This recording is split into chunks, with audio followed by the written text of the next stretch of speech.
Bienvenue sur ce webinaire juridique. Nous allons traiter donc aujourd'hui la question de la dénonciation des actes de droit du travail, plus précisément ceux de l'accord collectif et de la décision unilatérale de l'employeur.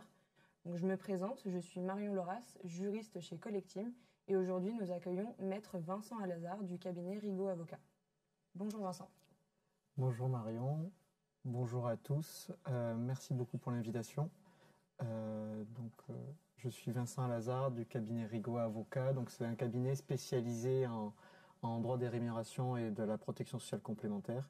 Et donc, on accompagne notamment des entreprises dans la mise en place de dispositifs qui complètent le salaire, comme la protection sociale complémentaire, et dans le cadre du paiement de leurs charges avec l'URSSAF. Donc, pour ce webinaire, on a prévu un petit programme, donc un sommaire qui se constitue dans un premier temps d'un contexte juridique sur la dénonciation. Donc, nous aborderons dans un premier temps la mise en place des régimes et ensuite pour en finir sur la dénonciation. Sur la dénonciation, nous aborderons donc les deux types d'actes de droit du travail. Donc, dans un premier temps, la décision unilatérale, puis l'accord collectif. Et dans l'accord collectif, nous verrons donc la garantie de rémunération. Et enfin, nous terminerons cette présentation sur une partie questions-réponses. Donc, sur la mise en place d'un régime de protection sociale complémentaire, donc quelle est la mise en place d'un régime de protection sociale complémentaire, Vincent? Alors, premier axe dans la vie d'un acte de droit du travail, il existe 3 actes de droit du travail susceptibles de mettre en œuvre un régime de protection sociale complémentaire au niveau de l'entreprise. C'est le Code de la sécurité sociale qui détermine en fait la manière dont on les met en place. Et le Code de la sécurité sociale nous dit que les garanties collectives sont mises en place selon 3 manières alternatives, soit par décision unilatérale de l'employeur, c'est-à-dire donc l'employeur prend seul un acte qu'il signe et qu'il doit remettre à chaque salarié pour les informer. Donc c'est une initiative de l'employeur. Le deuxième acte, c'est donc un accord collectif. Donc là, on est sur de la négociation au niveau de l'entreprise, donc entre d'une part l'employeur, d'autre part les organisations syndicales au sein de l'entreprise, donc par le biais des délégués syndicaux. Ça peut aussi être par des modes alternatifs de négociation des accords tels que prévus par le Code du travail, notamment pour les entreprises de moins de 50 salariés avec des salariés mandatés. Et donc ça c'est le deuxième acte. Et le troisième acte, qui est l'acte du coup qui est le moins répandu parce que complexe à mettre en œuvre et moins défini par les textes et moins connu en pratique, c'est donc l'accord référendaire. C'est-à-dire que c'est l'employeur qui va proposer un acte. Donc en fait, ça a l'apparence d'une décision unilatérale, sauf que cette décision unilatérale va être agréée par référendum des salariés. Donc c'est les 3 actes possibles pour mettre en place des garanties. Ces garanties étant elles-mêmes définies par le Code de la sécurité sociale, comme en fait toutes les prestations qui peuvent compléter la sécurité sociale, les garanties de la sécurité sociale. Donc on peut être sur des frais de santé, on peut être sur de la prévoyance, on peut être sur de la retraite. Donc aujourd'hui, nous allons nous concentrer sur plutôt l'accord collectif et la décision unilatérale, puisque l'accord référendaire, en pratique, est quand même assez rare. Et l'accord collectif et la décision unilatérale sont plutôt assez répandus chez nos clients. Donc, concernant la modification du régime en fonction de la nature de l'acte de droit du travail, donc nous vous avons reproduit un tableau à double entrée donc qui se lie dans ce sens, c'est-à-dire que l'accord collectif peut être modifié par un accord collectif lui-même, mais il ne peut pas être modifié par un accord référendaire ou par une décision unilatérale. Et dans le même sens, par contre, la décision unilatérale, elle, peut être modifiée aussi bien par un accord collectif qu'un accord référendaire ou qu'une décision unilatérale de modification. Voilà. Et donc une petite précision sur cette modification donc, des actes de droit du travail. En fait, le législateur a établi une certaine hiérarchie entre les différents actes. C'est-à-dire que le législateur donne une primauté aux actes négociés sur les actes individuels. Ce qui signifie, et vous l'avez vu dans le tableau précédent, c'est que une DUE, donc acte individuel, ne peut pas modifier un accord collectif, qui est un acte négocié. Donc l'acte négocié ne peut être modifié que par un autre acte négocié. L'acte individuel, lui, peut être modifié par le même acte, ce qu'on appelle en fait le parallélisme des formes. Quand on a un doute sur la modification d'un acte, la façon de la sécuriser de la meilleure manière juridiquement, c'est d'appliquer un parallélisme des formes. Décision unilatérale, décision unilatérale. Mais du coup, la décision unilatérale peut aussi être modifiée par un acte négocié, donc l'accord collectif. Un point peut-être important aussi, c'est que est-ce qu'on a un autre acte que ces trois-là? C'est-à-dire que si l'employeur décide de mettre en place un régime où il n'y a pas d'acte au droit du travail, est-ce que ça voudrait dire du coup que c'est une contrainte en moins pour l'employeur qui n'est contraint par aucun acte au droit du travail? En pratique, ce qu'il faut savoir, c'est que en l'absence d'acte, on considère que c'est une décision unilatérale de l'employeur qui n'est pas formalisée. Et donc, l'absence de formalisation d'acte, en pratique, si on veut dénoncer, donc ça sera considéré juridiquement comme un usage. Et donc, la modification ou la dénonciation de cet usage, en fait, va suivre la procédure de la décision unilatérale. Donc, même en l'absence d'acte, en fait, juridiquement, on a tout de même un acte qui devra respecter les procédures afférentes. Donc après, concernant la dénonciation d'une décision unilatérale, donc différents points à voir ensemble. Donc, qui a la possibilité de modifier cette décision unilatérale? Donc, c'est l'employeur lui-même, puisqu'il s'agit d'une décision unilatérale prise par l'employeur. Cette dénonciation peut se faire donc à tout moment par l'employeur. Et la raison pour laquelle il va dénoncer cette décision unilatérale, c'est évidemment pour mettre fin au régime de protection sociale complémentaire mis en place dans son entreprise. Cette procédure de dénonciation, donc, elle est prévue par la loi. Donc, c'est une procédure qui est adéquate et qui permet donc l'opposabilité de la dénonciation auprès des salariés présents dans l'entreprise. Donc, quelle est cette procédure, Vincent? Alors, cette procédure de dénonciation de la décision unilatérale, qui vaut aussi en fait en cas de modification de la décision unilatérale, parce que en fait, lorsque je la modifie juridiquement, je dénonce une décision unilatérale et j'en prends une nouvelle. Donc, c'est une procédure qui s'applique en cas de modification et en cas de dénonciation. Elle se déroule en trois temps. Il y a un premier temps qui est défini par la loi et deux autres temps définis par la jurisprudence. Le premier temps qui est légal, c'est en fait la consultation, l'information et consultation, les deux, du CSE. C'est-à-dire que j'informe mes institutions représentatives du personnel que je souhaite modifier ou dénoncer mon régime. Du coup, cette information du CSE, elle est nécessairement préalable aux deux autres étapes. Juridiquement, je ne peux pas faire notamment l'information du CSE et l'information des salariés en même temps. Normalement, l'information du CSE, elle est préalable. Pourquoi? Parce qu'en fait, l'objet juridique de cette obligation, c'est d'inviter les institutions représentatives du personnel à trouver une autre solution que la dénonciation. Et donc, pour qu'ils puissent proposer une autre solution que la dénonciation, il est nécessaire que ça intervienne avant qu'elle soit rendue effective, notamment par l'information des salariés. Ça, c'est la première obligation. Sachant que une précision importante, c'est que le respect de cette procédure garantit l'opposabilité de la modification ou de la dénonciation aux salariés. Donc si une des trois étapes ci-après n'est pas respectée, les salariés pourront revendiquer le maintien du régime quand bien même il ne serait plus effectif dans l'entreprise. C'est-à-dire que pour le salarié, la dénonciation de la DUE ne lui serait pas opposable parce que la procédure n'a pas été respectée.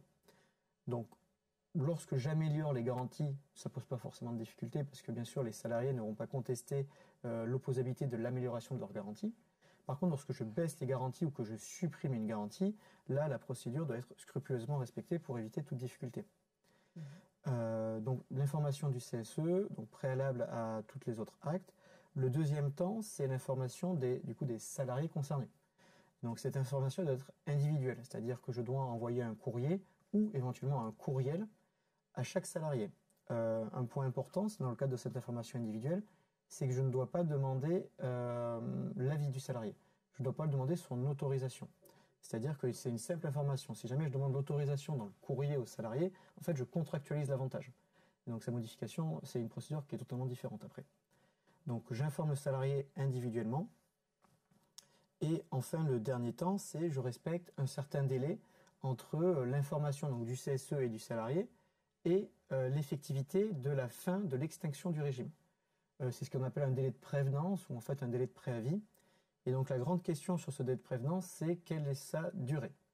Légalement, ce n'est pas prévu parce que cette condition est jurisprudentielle, sauf que la jurisprudence ne prévoit pas non plus de délai clair sur la durée du préavis. De manière générale, on estime que ça doit plutôt être une durée de 3 mois. Pour fixer ces 3 mois, en fait, on se réfère d'une part à la dénonciation des accords collectifs. On va en parler juste après, mais pour les accords collectifs, il y a un préavis de 3 mois. Et on se réfère aussi à la modification du contrat d'assurance. Vous savez, quand on modifie l'acte de droit du travail, il doit être en parfaite symétrie avec le contrat d'assurance. Et donc, lorsque je modifie l'acte de droit du travail, je dois aussi modifier le contrat d'assurance. Et la modification du contrat d'assurance, pour être opposable au salarié, je dois informer le salarié dans les 3 mois. Et donc, par parallélisme, on a appliqué aussi ce délai de 3 mois au délai de prévenance en cas de dénonciation de la DUE. Donc ça, pour être sécurisé juridiquement, le délai de 3 mois est idéal. En pratique, nous, ce qu'on constate, c'est que ce délai de 3 mois n'est pas tout le temps respecté, voire même pas souvent. Et on a pu constater à travers la jurisprudence que ce délai de 3 mois, comme je vous l'indiquais, n'est pas impératif. C'est-à-dire que la jurisprudence s'attache aux faits, c'est-à-dire quelles sont les garanties impactées, quel est le niveau de modification de la garantie et quels sont les salariés concernés. S'il n'y a que quelques salariés concernés pour une modification de garantie qui est infime, on pourrait penser, on aurait des arguments pour soutenir qu'un délai inférieur à 3 mois pour l'effectivité de la dénonciation pourrait être mis en place. Ok, très bien. Donc, outre la dénonciation d'une décision unilatérale, il existe également un autre cas qui intervient dans la vie de la décision unilatérale. Donc, c'est la modification de la situation juridique de l'entreprise. Donc, la modification de la situation juridique de l'entreprise, donc c'est c'est la situation qui est prévue donc à l'article L 1224-1 du Code du travail, donc qui prévoit un transfert des contrats de travail vers l'entreprise d'accueil. Donc, si on parle d'une vente, d'une transformation de fonds, ou d'une fusion-absorption, ou bien même d'une succession. En cas de transfert des contrats de travail, on va avoir également derrière un transfert automatique des engagements unilatéraux, donc des décisions unilatérales de l'employeur. Donc, quelles sont les incidences de ce transfert automatique des engagements unilatéraux de l'employeur? Alors, donc la DUE survit, donc on va prendre un exemple, une société A, une société B, une société A qui est la cédante, une société B qui est le cessionnaire. Donc en fait, Marion vient de l'évoquer, il y a un transfert automatique des décisions unilatérales. Donc en fait, toutes les décisions unilatérales qui instituent un régime de protection sociale complémentaire au sein de la cédante vont chez le cessionnaire. Il y a 2 incidences. Il y a une incidence en droit du travail, une incidence en droit des charges sociales, c'est-à-dire sur les cotisations que va devoir payer l'entreprise. Si on commence par parler par les incidences de droit du travail, donc c'est la deuxième flèche qui me parle qu'il n'y a pas de cumul possible. En effet, du coup, par exemple, si dans la cédante, j'ai un régime de frais de santé institué par DIE et dans le cessionnaire, un régime de frais de santé, donc A et B, le régime frais de santé de la société A est transféré dans la société B. Donc la société B a 2 régimes de frais de santé. Et le droit du travail nous dit clairement que ces 2 régimes peuvent coexister. C'est-à-dire que je vais avoir un régime pour les salariés transférés et un régime pour les salariés de la cessionnaire, le régime historique. Sauf que juridiquement, ces régimes coexistent mais ne peuvent pas se cumuler. C'est-à-dire qu'un salarié ne va pas pouvoir bénéficier des 2 régimes. Donc comment je détermine en fait le régime auquel va pouvoir prétendre le salarié transféré, parce que la question se pose pour lui. Seul le salarié transféré peut bénéficier de la DIE transférée. On va appliquer ce qu'on appelle en droit du travail le principe de faveur. C'est-à-dire que je vais devoir identifier quel est le régime le plus favorable. Est-ce que c'est le régime transféré ou le régime en place? Et je vais appliquer à mon salarié transféré le régime le plus favorable. Et donc, comment est-ce que j'apprécie le régime qui est le plus favorable en protection sociale complémentaire? La jurisprudence nous a dit que j'apprécie globalement, c'est-à-dire c'est pas salarié par salarié, c'est tout salarié confondu. J'apprécie globalement et avantage par avantage. Donc, c'est-à-dire j'apprécie frais de santé d'une part, prévoyance d'autre part. Et je regarde qu'est-ce qui est le plus favorable. Sauf que pour ceux qui ont déjà eu l'occasion de faire un comparatif de régime de protection sociale complémentaire, on peut se rendre compte que c'est extrêmement compliqué à faire. C'est-à-dire que par définition, en protection sociale complémentaire, plus j'ai un coût élevé, plus mes garanties sont bonnes. Donc pour le salarié, c'est avantageux d'avoir de bonnes garanties. Sauf que plus le coût est bas, et donc plus mes garanties sont mauvaises, sauf que le salarié qui paye une partie de la couverture aura plus de net. Donc qu'est-ce qui est le plus favorable pour le salarié? C'est d'avoir plus de net ou d'avoir de meilleures garanties? Donc bien sûr, c'est quelque chose qui est impossible à trancher et donc très contentiogène pour les salariés qui y sont transférés.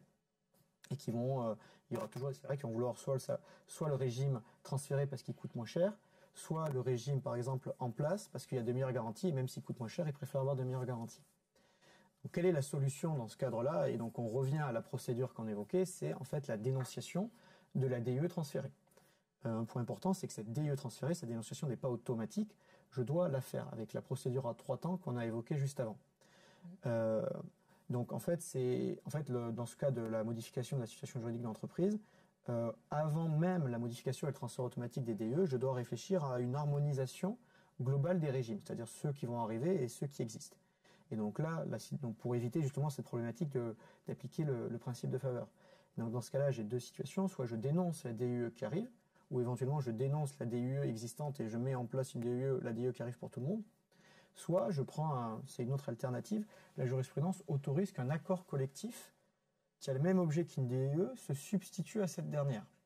La condition, c'est que l'accord collectif a bien sûr le même objet que la DIE. Donc autrement dit, j'ai une décision unilatérale de l'entreprise qui institue un régime frais de santé qui est transféré. Si je négocie un accord collectif en frais de santé, ce dernier se substitue automatiquement à la DIE. Et d'ailleurs à toutes les DIE existantes, sans procédure de dénonciation.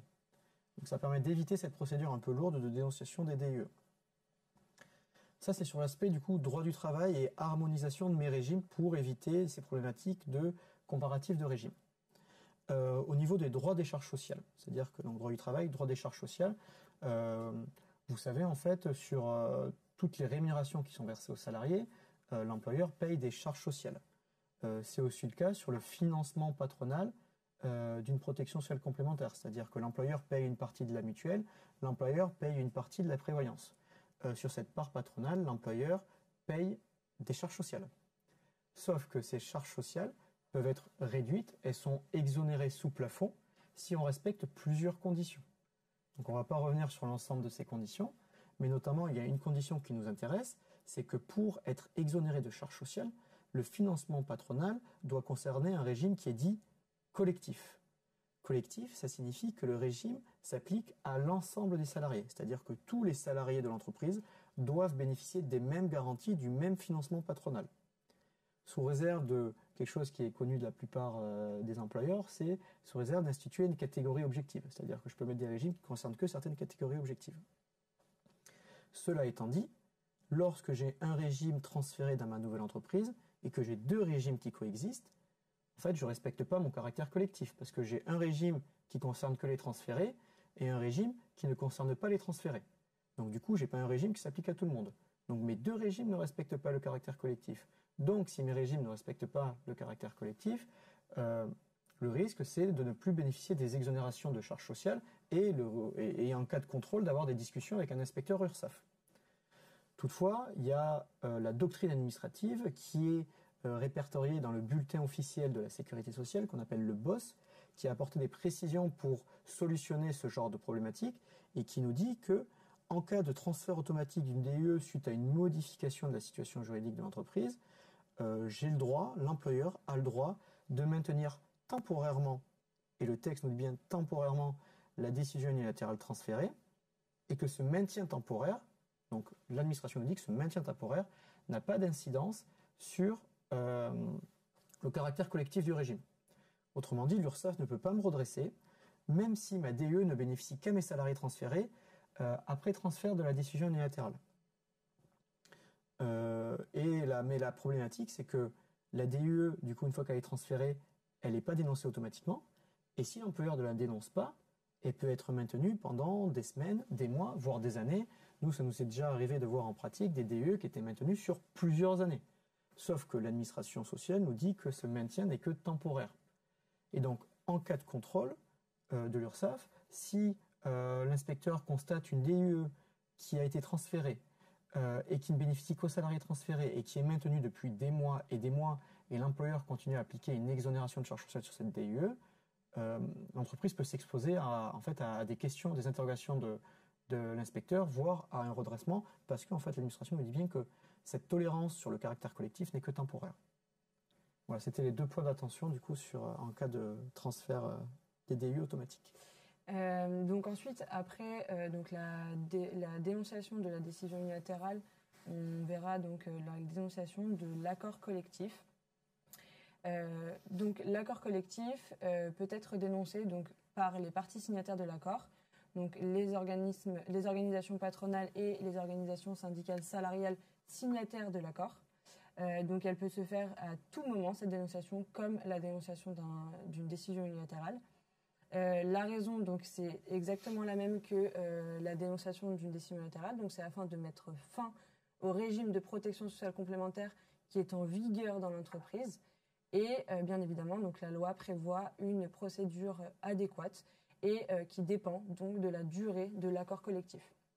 Mais quelle est donc cette procédure? Alors, c'est une procédure qui est prévue par le Code du travail, donc qui est, comme l'a évoqué Marion, qui est distincte selon qu'on soit sur un accord à durée indéterminée, ce qui est la plupart du temps le cas, hein, ou un accord à durée déterminée. Si c'est un accord à durée déterminée, la procédure est prévue par l'accord, notamment son préavis de survie. Et ensuite, sur un accord à durée indéterminée, en fait, on distingue deux phases. On a d'une part le préavis, qui est en principe de 3 mois, mais on peut prévoir un délai autre dans l'accord. Et à l'issue de ce préavis de 3 mois, qui en fait sert en général à la renégociation de l'accord dénoncé, parce que du coup l'employeur est obligé d'ouvrir une négociation dans le cadre de ce préavis, il y a ensuite la survie de l'accord. La survie de l'accord qui est en L de 12 mois. Donc ensuite, sur l'accord collectif, donc il existe également un autre mode d'extinction de l'accord collectif qui est donc la mise en cause de l'accord collectif. Donc cette mise en cause, elle est prévue par l'article L2261-14 du Code du travail et la mise en cause donc de l'accord collectif est possible dans le cas de situations particulières, donc une modification de la situation juridique de l'entreprise comme une vente, une succession, une fusion-absorption ou un rachat. Voilà.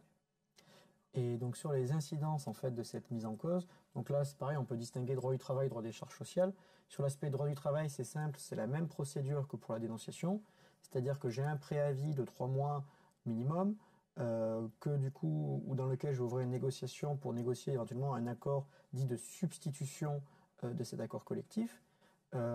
Étant précisé qu'à l'issue de cette période de 3 mois, j'ai un délai de survie de 12 mois, donc c'est-à-dire qu'après ma dénonciation, l'accord survit pendant 15 mois au total, au cours duquel, délai qui peut être réduit si je négocie un accord de substitution. C'est-à-dire que dès lors que j'ai un accord de substitution, mon accord collectif tombe directement. Sinon, survie de 15 mois.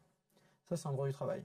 En droit des charges sociales, donc on l'a dit, lorsqu'il y a mise en cause, c'est-à-dire que mon accord collectif est transféré, la mise en cause est automatique. Hein. Là, contrairement à la décision unilatérale, c'est automatiquement mise en cause. Et donc, c'est automatiquement que l'accord collectif s'éteint après le délai de survie.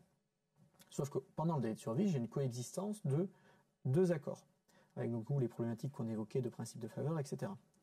En matière de droit des charges sociales, on a toujours ce problème qu'on évoquait tout à l'heure de caractère collectif. J'ai un accord collectif mis en cause qui bénéficie qu'aux salariés transférés, et un accord collectif dans l'entreprise qui bénéficie à tout le monde, enfin à tous les autres salariés. Et donc là aussi, le bulletin officiel de la sécurité sociale, donc l'administration, a apporté des précisions et nous a dit que le caractère collectif n'était pas atteint, il n'y a pas d'atteinte au caractère collectif et donc aux exonérations de charges sociales pendant le délai de survie de l'accord collectif. Et donc là, contrairement à la décision unilatérale, j'ai pas cette problématique de maintien temporaire des exonérations parce que à l'issue du délai de survie, il n'y a plus d'accord. Donc ensuite, on a également donc cette partie garantie de rémunération qui se rattache donc à la dénonciation ou à la mise en cause de l'accord collectif. Alors effectivement, la garantie de rémunération est également prévue par le Code du travail et concerne tant la dénonciation d'un accord collectif que la mise en cause d'un accord collectif. C'est-à-dire que dans tous les cas, à l'issue du délai de survie de l'accord et s'il n'y a pas d'accord de substitution, donc dans ces deux conditions-là, le Code du travail impose aux salariés de garantir une certaine rémunération. C'est ce qu'on appelle la garantie de rémunération, garantie qui est définie, en fait, l'employeur doit garantir le montant de la rémunération versée aux salariés sur les 12 derniers mois en prenant en compte l'accord collectif dénoncé. Autrement dit, je dénonce un accord qui prévoit une prime, cet accord ne fait pas l'objet d'une substitution, je dois garantir aux salariés une rémunération donc, sur les 12 derniers mois, donc prenant en compte cette prime, ce qu'on appelle la garantie de la rémunération. Sachant que cette garantie de rémunération s'applique aussi sur les accords à durée déterminée, uniquement, mais garantie de rémunération qui vaut uniquement jusqu'à la fin de l'échéance de l'accord à durée déterminée. C'est-à-dire si l'accord à durée déterminée est 2 ans et que je le dénonce au bout d'un an, la garantie de rémunération ne peut pas dépasser la durée prévue par l'accord à durée déterminée. Sur l'accord à durée indéterminée, en fait, par contre, la garantie de rémunération perdure. Et donc la question qui se pose, c'est est-ce que le financement patronal d'une mutuelle ou d'une prévoyance rentre dans cette garantie de rémunération? C'est-à-dire, lorsque je dénonce mon accord collectif qui prévoit une mutuelle ou une prévoyance, et que cet accord disparaît, est-ce que mon financement patronal, c'est-à-dire 20 € par salarié, enfin ce montant par salarié, est-ce que je dois le reverser à nouveau au salarié pour l'intégrer dans sa rémunération? Donc c'est un débat qui existe, qui n'a pas été tranché d'une part par la loi, d'autre part par la jurisprudence. Donc il existe un débat, mais on a de solides arguments pour penser que cette garantie de rémunération, le financement de la protection sociale complémentaire ne doit pas être intégré dans la garantie de rémunération. Donc on a deux éléments juridiques. Le Code du travail nous parle de la rémunération versée aux salariés, sauf que le financement patronal de la mutuelle n'est pas versé aux salariés, il est versé à un organisme assureur. Et surtout, cette garantie de rémunération, le Code du travail nous dit qu'elle s'entend au sens de l'article L242 du Code de la sécurité sociale. C'est rémunération au sens de cet article. Sauf que cet article du Code de la sécurité sociale définit l'assiette des cotisations de sécurité sociale, c'est-à-dire le montant par salarié que l'employeur va devoir assujettir à charge sociale. Or, on l'a évoqué juste avant, si je respecte certaines conditions, mon financement patronal à une mutuelle ou à une prévoyance sera exonéré de charges sociales. Donc autrement dit, mon financement patronal va être exclu de l'assiette des charges sociales, donc ne sera pas intégré dans l'article L242. Et donc vu que le Code du travail me dit que c'est la rémunération au sens de l'article L241 et que mon financement patronal est exonéré, est exclu de cette assiette, alors il ne rentrerait pas dans la garantie de rémunération. Et surtout, un dernier argument qui est plus un argument opérationnel, la plupart du temps, lorsque je dénonce un régime mutuel ou prévoyance, moi, employeur, je suis tenu d'en mettre en place un nouveau, soit tenu par la loi, c'est le cas de la mutuelle, soit tenu par les accords de branche, dans la plupart des cas, c'est le cas, dans la plupart des cas en prévoyance. Et donc, en fait, mon régime d'énoncé va être substitué par un autre, et donc mon financement patronal va perdurer dans le cadre d'un autre régime. Et donc, dès lors que le salarié bénéficie encore d'un financement patronal d'une mutuelle ou d'une prévoyance, on peut penser que, de fait, la garantie de rémunération est respectée, bien qu'on ne rentrerait pas dedans juridiquement. Très bien. Merci beaucoup, Vincent, pour cette présentation.